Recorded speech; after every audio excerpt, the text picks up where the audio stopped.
Well, welcome to the morning drive on the We Drive channel, TV.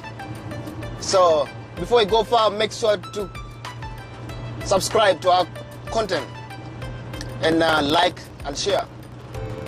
Yes, today's topic we have chosen Rwanda as a topic today. So Rwanda will be a case study on the development in Africa.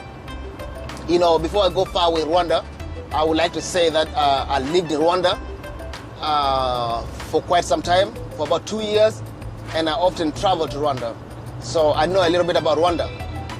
So as Africa is growing, you know, there's a lot of questions. Why are other African countries, lagging behind, and other African countries are taking off tremendously? But let's take Rwanda for example. A country that went through a tragic past in the last 30 years when they had the genocide against the Tutsi.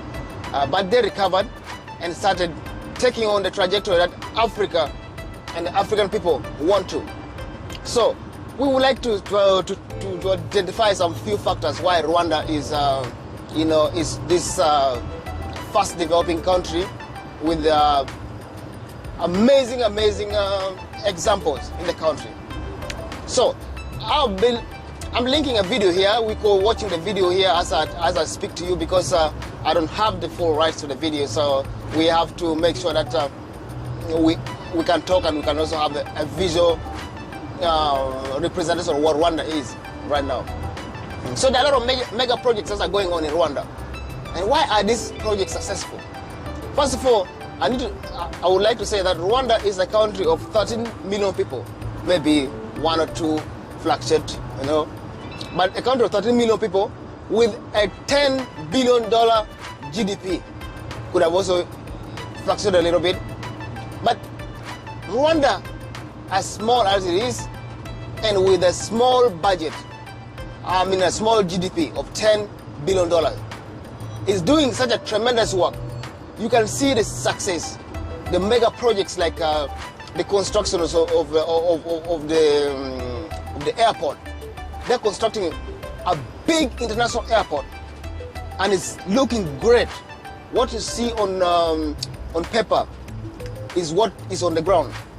They are reconstructing a stadium, and they're also going to construct another stadium, international standard.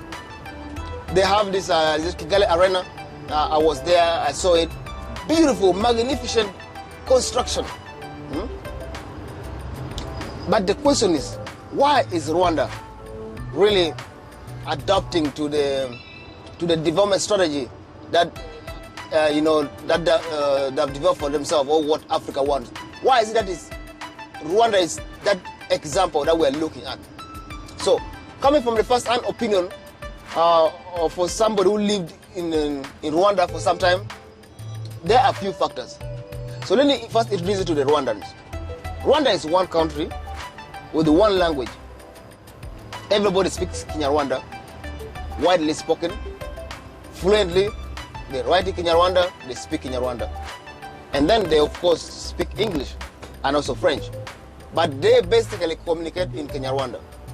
Could this be one factor why that development is faster than other countries? Could this be the reason why they're succeeding so fast? Then secondly, I also stayed and interacted with the people of Rwanda. So I know the Rwandans very well. They are very disciplined people. Not only in the government sector, but also the people themselves. When I used to leave the city I live in, then I go outside and just take a walk in the village, because Rwanda is a hilly country and it's very beautiful just to take a walk and enjoy the nature and just interact with the community. So I used to go out and just walk out in the wild and just meet with people and talk to people. But when I would go and I find people doing some duty, even gardening, they do it so good. You can see they have an extra effort put in this to get the result. If you see the people cleaning the streets, they clean it so beautiful. When you see the people at construction, they don't just dump things left and right, hoping that when the house finishes, then they can make a correction.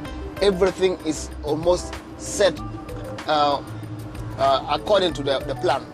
And I think that this reflects on the kind of results they expect for themselves. And that's why Rwanda is doing magnificent projects.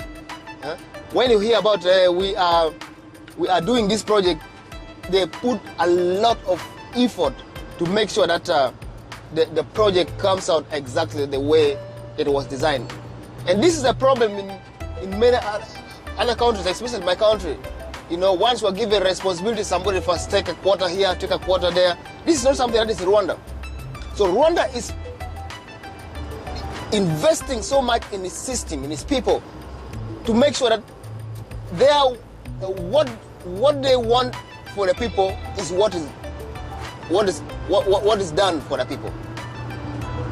So identify this as one factor too, why Rwanda is becoming a case study. Let's just look at what we see, but let's look at what is causing what we see.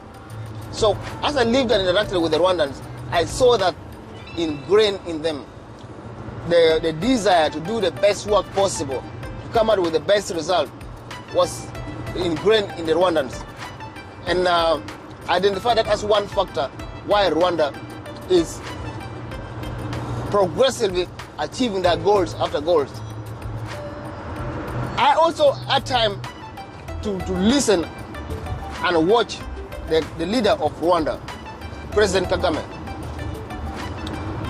He is a very organized individual with a high clarity for his goals for the nation. And I would see him come on TV often and also directly speak to the people, his leaders. When you watch on TV, by then I would see him go to the stadium, and then always weekends is having to clarify to the people what they want, what are the goals they have, and identify this as a leader who was so close to his people, who had, them understand his vision, his dream for them, and with them. And so I also kind of found out that this could be one reason why Rwanda is growing so fast, because if the leader is able to explain what he wants for his people fast, it makes it easier for the people to buy into the dream, in the vision of the leader, and also help the leader also get the feedback from the people so that they can apply towards the development plan they have. So Rwanda is one example that is so special to Africa, and Africa can replicate that. But of course, we are in a trial and error trajectory, but we can see that this system in Rwanda really works. So if you are in another country, of course, Rwanda has identified their strength is having one language, one set of people, and also having their political leaders, the government, so close to their people. If you're not in that kind of system, how do you borrow something like that from Rwanda and then you apply it in your country? So Rwanda development is not by accident. And if people are asking themselves why Rwanda is going so fast, maybe these are some of the fundamentals people have to go down and look at and ask themselves, like, is there something we can borrow from Rwanda that we can apply into our ways of life that can help us maybe do things much better or differently? So Rwanda is a special case, of course, but it's very clear that Rwanda have a certain set of actions. So to me, I saw these few reasons as being one of the major cause of positive development in Rwanda. Of course, right now we are seeing Rwanda. We shall go to different countries that are clearly picking out, from Africa, and then we can compare, what is making them tick?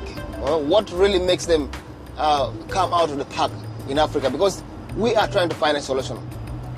We are trying to find a solution. So how do we get the solution?